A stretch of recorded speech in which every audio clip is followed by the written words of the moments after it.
beasts be responsible for the crime? There's only one way to find out. You'll have to lend us your ears. This is The Seventh Dimension on BBC Radio 4 Extra. An earlier incarnation of the director of Guards, Martin Jarvis, stars in our next offering as well. So we have a pair of Jarvises for you. Jarvises? Jarvi? What would be a group noun for Martin Jarvises? An enunciation of Jarvises? A modulation of Jarvises? Or an exquisiteness of Jarvises? Well, anyway, here is one of the Martins augmenting his diction with some detecting as he continues to try to solve the mystery of the circle of stones known as the 12 Maidens.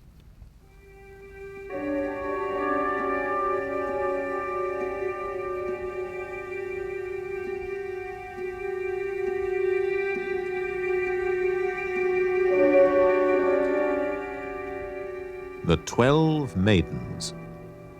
A serial for radio in 6 parts by Stewart Farrar.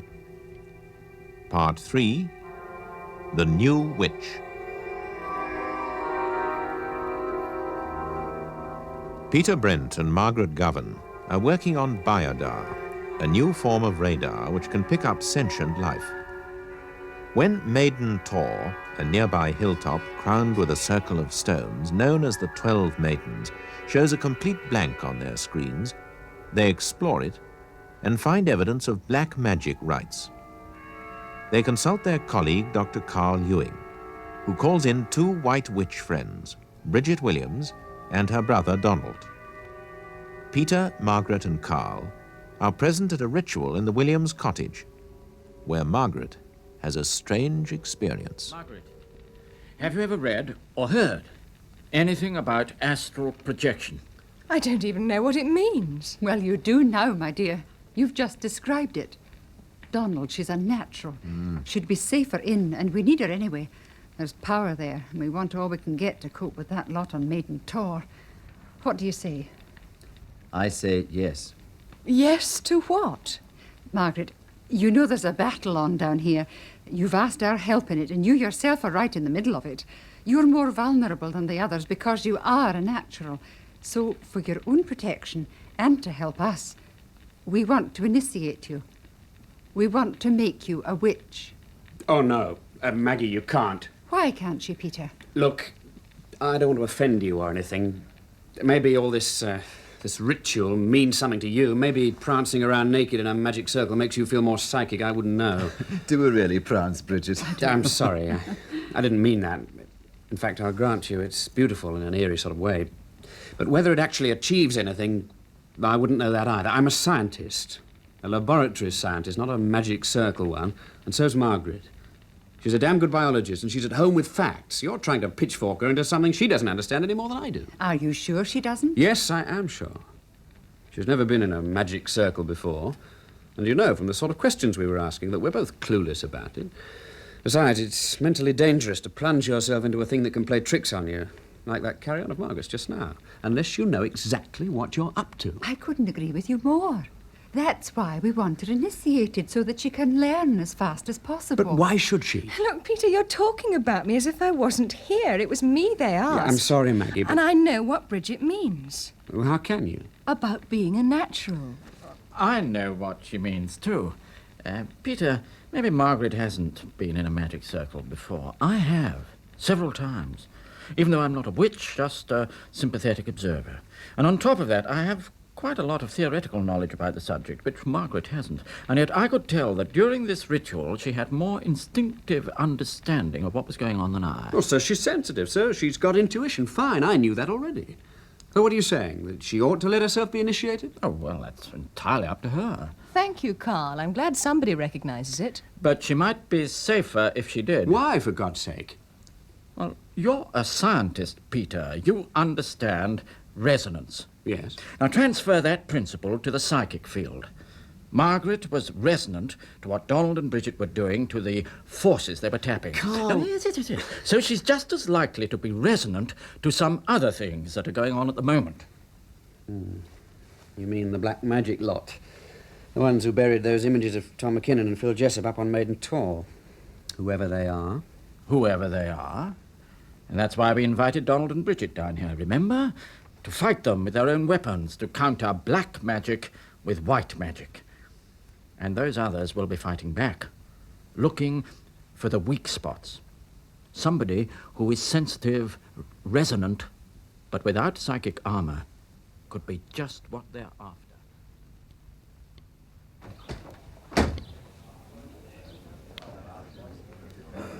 Morning to you. Morning. Morning, Joe. 2 pints of keg, please, Joe. 2 pints of keg. Yeah. Joe, Yeah? you know this part of the world pretty well. I should do by now. What do you know about Maiden Tor? You can see 3 counties from it, folks say, but I reckon it'd have to be a damn clear day. I've never made it more than 2. Used to climb up there a lot when I was a young'un. Don't get much time these days. They do say them big stones, the 12 Maidens, have all got their own names. Really? What are they? Well, that they never say because they don't know. It's always someone else that told them, and seems they didn't know either. Just one of those yarns everyone passes on like, but no one knows the truth of it. And the flat one, the sort of altar in the middle of the circle. Funny you should call it that, because that's what everyone else does. The altar. Well, cheers, George. Oh, cheers, Peter. Morning. Morning. Morning. Usual? Morning. Yes, please, Joe. I'll make mine a half, though, Reuben. I've got a long drive this afternoon. As you say, Bill. Yeah, mind you, I reckon the 12 Maidens must have been there a good few hundred years, so how anyone could know what their names were then beats me. More than a few hundred years, Joe. The 12 Maidens? More like 4,000. They're Neolithic. Oh? Have you any gen on them, Mr. Fairfax? Not especially, but comparing them with Stonehenge and Avebury, you can date them near enough. What do they do there? The people who put them up, I mean. Some experts say it was a sort of observatory. What the hell would a lot of savages want with an observatory? Who says they're savages? You mean to fix the seasons and so on? Yeah, there was an archaeologist chap came down from Oxford a few years back and did a lot of measurements and calculations. Mm-hmm. Oh, I got to know him because he was always wondering about my farm with theodolites and things. I'm dead south from Maiden Tor. Anyway, he reckoned the 12 Maidens were pretty exactly placed in relation to the zodiac as it was then. He was going to send me a copy of his paper on it, but he forgot. Mr. Shanklin, you mean, Reuben? That's right. He died a few weeks after he stayed here. What? I know, because I found a book he'd left behind, so I rang up and they'd told me. Oh, I never knew that. Poor chap. Queer hobbies some people have. Going round measuring old stones with a ruddy theodolite. You'd think they'd find something better to do with their time.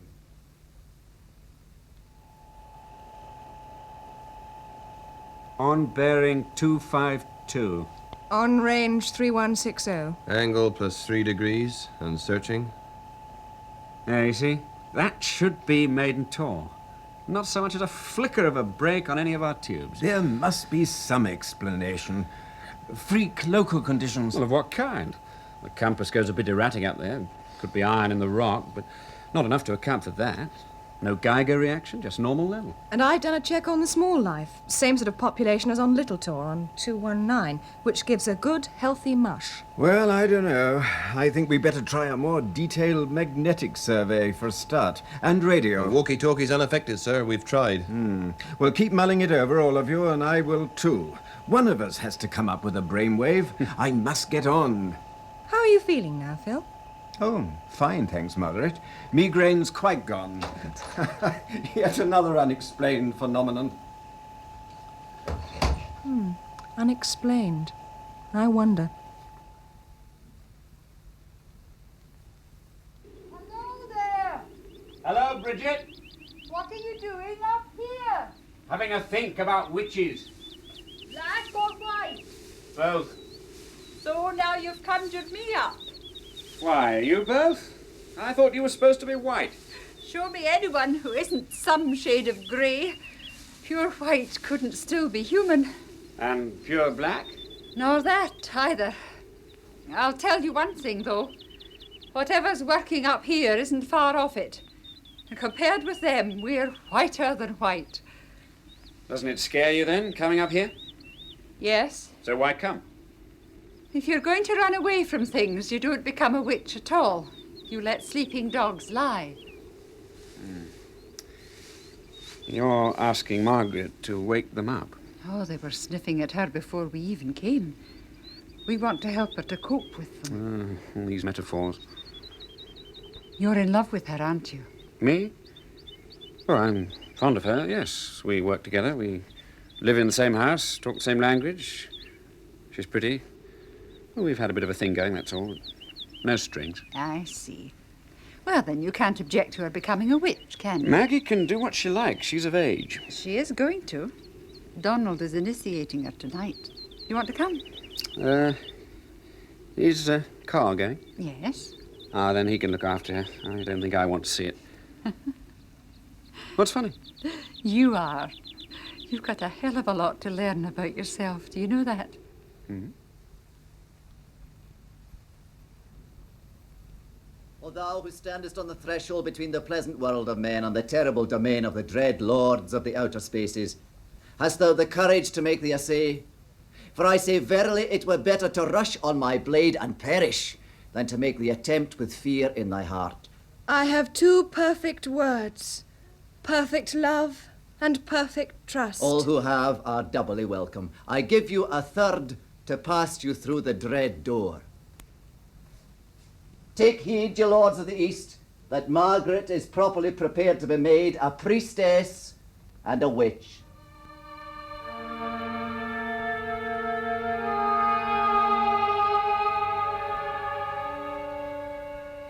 Now we're taking your measure in thread from the crown of your head to the soles of your feet. In the old days when your measure was taken, hair and nail clippings would have been taken at the same time from your body. The coven would have kept the measure and the clippings. And if you'd tried to leave the coven, they would have worked on them to bring you back, and you would never have escaped. But because you came into our circle with two perfect words, perfect love and perfect trust, we give you your measure back and charge you to wear it on your left arm. Before thou art sworn, art thou willing to pass the ordeal and be purified?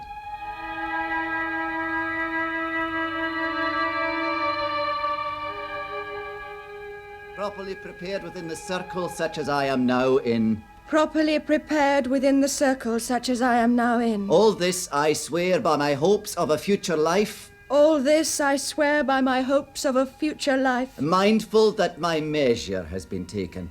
Mindful that my measure has been taken. And may my weapons turn against me if I break this my solemn oath.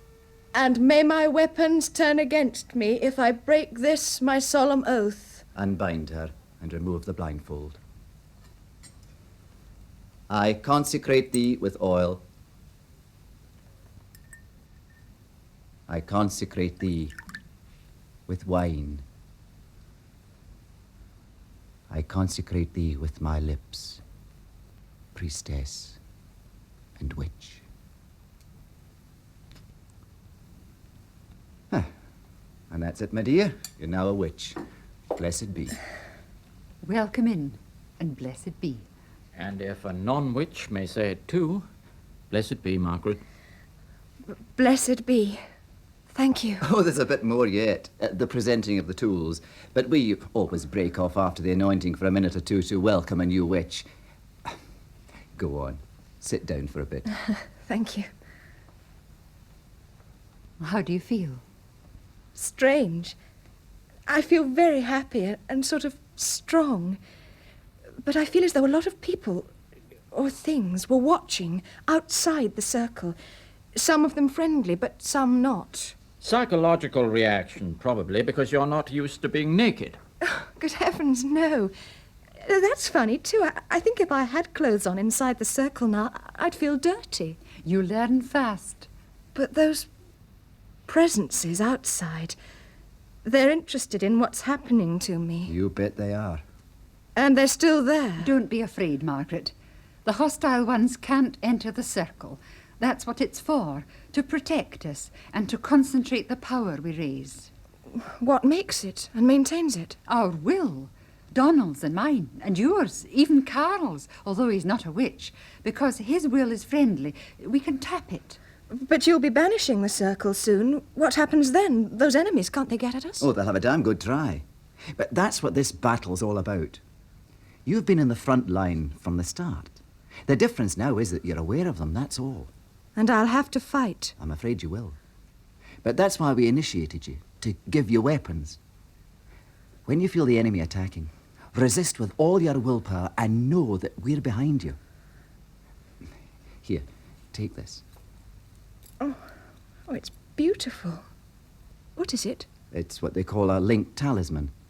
Bridget and I have consecrated it and put something of ourselves into it. Wear it round your neck. And when you need our support, hold it tight in your right hand and join our will to yours. We'll be there. Will you know about it? At the time, I mean? We may and we may not. If we're quiet at the time and not bombarded with other impressions, we'll be conscious of it. But we'll surely be aware of it on one level or another. Do you see the difference? I suppose it depends what level your consciousness is working on at the time. Good girl. And you'll get our help in either case. It's an ankh the Egyptian looped across a life.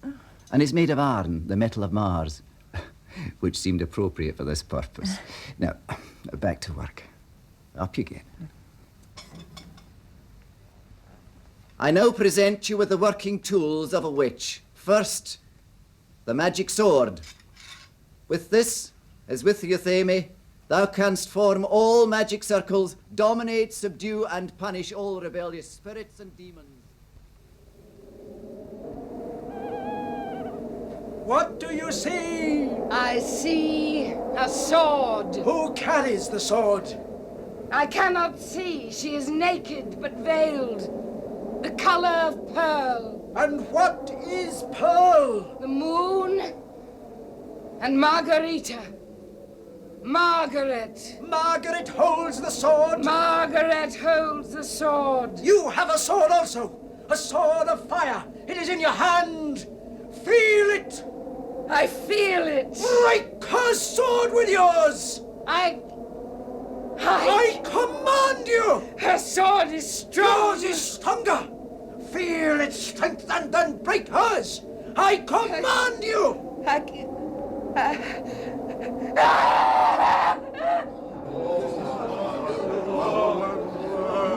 Back, all of you. Let her lie. Do not touch her. Take hands. Circle. We descends.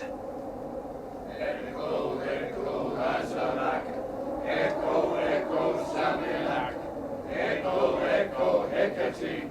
Echo, echo, Baphomet. Echo, echo, Hazarak. Faster! Faster! Echo, Hazarak. Echo, echo, Samilak. Echo, echo, Hecate. Echo, echo, Baphomet.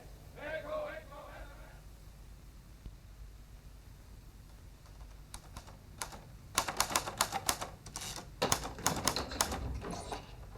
Good morning, Miss Platt. May I come in? Of course. Sit down. Are you all right? Oh, just a headache. I slept badly for some reason. Can I get you some aspirin? Oh, I've taken quite enough already, thanks. Dr. Ewing, off the record, I've come to apologize. Why? What have you done? Not for myself, exactly. For the security department. Ah. I'm afraid my boss was a little tactless with you the other night. Yes, well, tact isn't Rex Andrew's strong point, I'll admit. Security isn't an easy job at the best of times. But it is a job, and we have to do it. I suppose so. Once you've chosen For it. God's sake, Carl, we were colleagues once. Do you have to be so starchy? I'm trying to make peace. Forgive me, Susan. I have been a bit humorless. Disappointment, I suppose. You were damn good psychical researchers. Some of your work on poltergeists was a model of its kind, and then suddenly you turn up in this stupid cloak and dagger role, which I'm not convinced is necessary or wise for the Biodar project anyway. And don't worry, I'm keeping to the rules. I just resent them, and I resent you being wasted on their enforcement. Hence the bad temper. Let's agree to differ, then. You're the last person I want to quarrel with. Huh? Hatchet buried.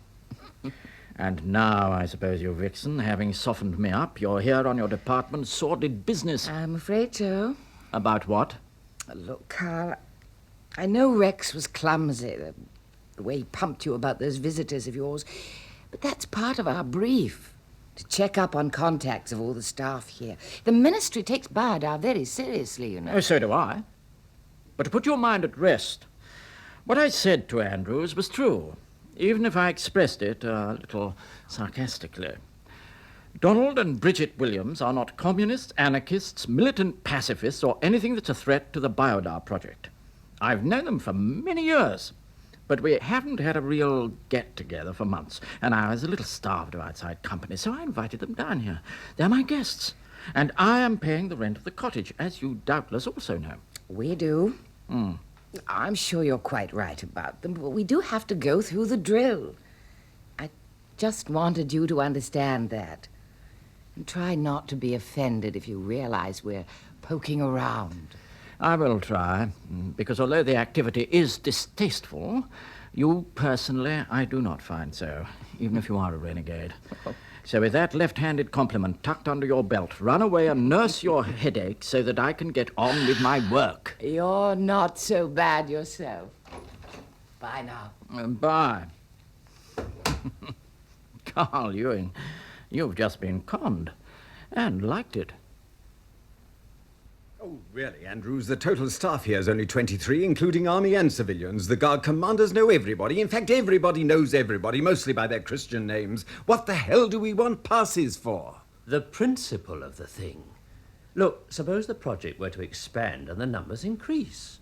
Or suppose some of the army are called away and you get replacements who don't know everybody. The system ought to be working before that happens. Oh, all right, you better organize the damn thing. Thank you, Professor. Oh, I'm sorry to be scratchy, only having been ill, I've got a lot to catch up with. Real work, I mean, on Biodar, which is what I'm here for. Only all this paper keeps getting in the way. I know. Still, you seem to have technical staff who don't need spoon-feeding and supervising all the time. Yes, thank God. They're a bright bunch, all of them. That young REME sergeant, for instance, George Blake, quite off his own bat, he's produced an idea which has increased the Biodar range from 1,500 to 6,000 meters, and it works. You ought to have pips, not stripes. Yes, so I gathered. Funny thing, though.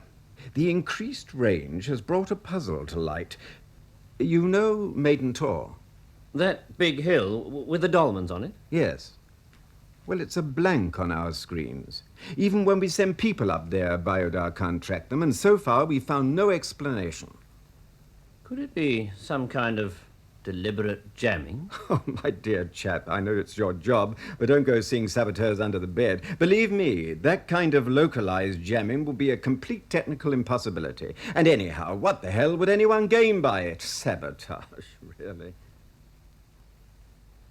Look, I know, Peter, you think it's nonsense, but I'm damn sure there's some connection between this black magic caper at the top where you found the images and the Biodar blackout that surrounds it. But why? I didn't say it was nonsense. All I said was that if they produced it, they did it scientifically, not supernaturally.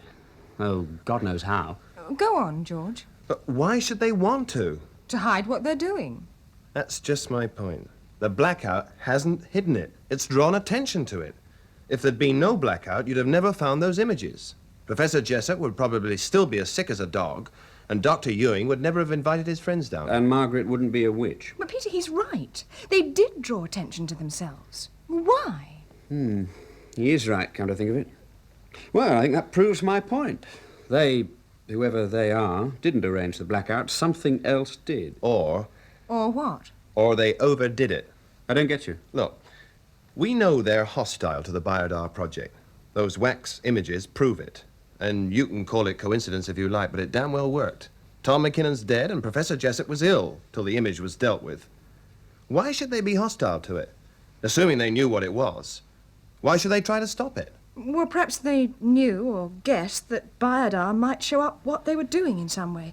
I mean, not just show there was a bunch of people up there, which we wouldn't have thought twice about, but some strange effect on the screen which would make us go and look. Yes, but even if that were true, how would they know? After all, we don't. We've never tried to pick up magic. No, but you knew Tom McKinnon. Half the Biodar stuff was still in his head when he died. Well, maybe he dropped a hint without meaning to. You know how he talked. And somebody else picked it up and understood it while we didn't. All right, accept that for a moment. So what? So these people are scared. They try to protect themselves. They put up some kind of screen, whether psychically or otherwise. which they hope will camouflage them. But they don't know their own strength. They overdo it so much that they produce not just a camouflage, but a complete blackout. And my guess is that they don't know they've overdone it, and they don't know they've drawn attention to themselves. George, I always said you were a genius. It makes sense. Maggie, I thought you said you could feel that they knew your lot were after them. Oh, yes, they know. They could hardly miss it. But they don't know the clues they've been feeding into this machine.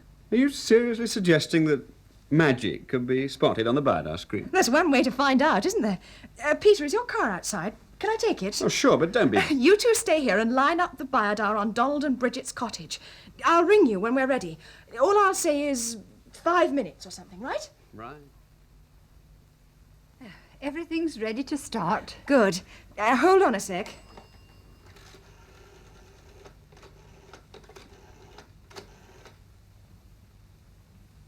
Extension 7, please. Peter? About 2 minutes, but it might take longer to build up. Bye. Right. Now, as soon as the circle is cast, all the power we can raise. I conjure thee, O circle of power, that thou beest a meeting place of love and joy and truth, a boundary between the world of men and the realms of the mighty ones, a guardian and protection that shall preserve and contain the power that we shall raise within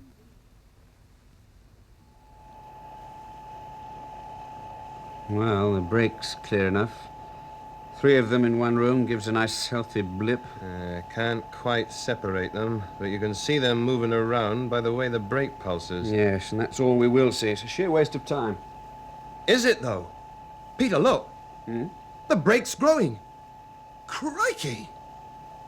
3 people, and they're given a Biodar brake that looks like 50.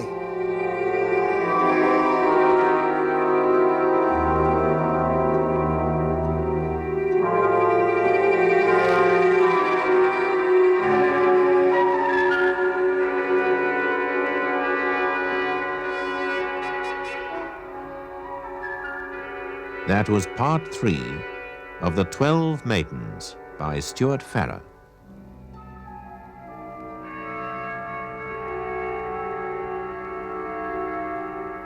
Listen to the next episode of David H. Godfrey's production of The 12 Maidens, Black Midsummer.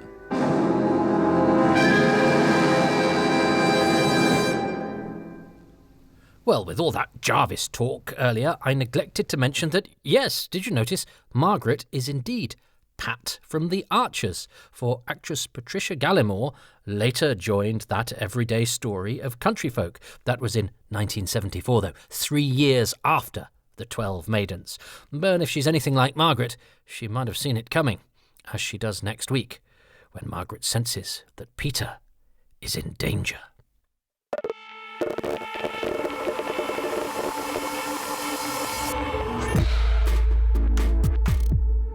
Well, now our everyday stories of sci-fi folk come to a close for another weekend, but do join me next time, and I'll have a whisper in your ear. That exemplar of moody horror, M.R. James, is not only the inspiration for, but a character in, a story of mysterious apparitions and a haunted traveller. And then Kenneth Cranham swings by to read a story of summer ghosts to help prove that it doesn't need to be dark to be scary.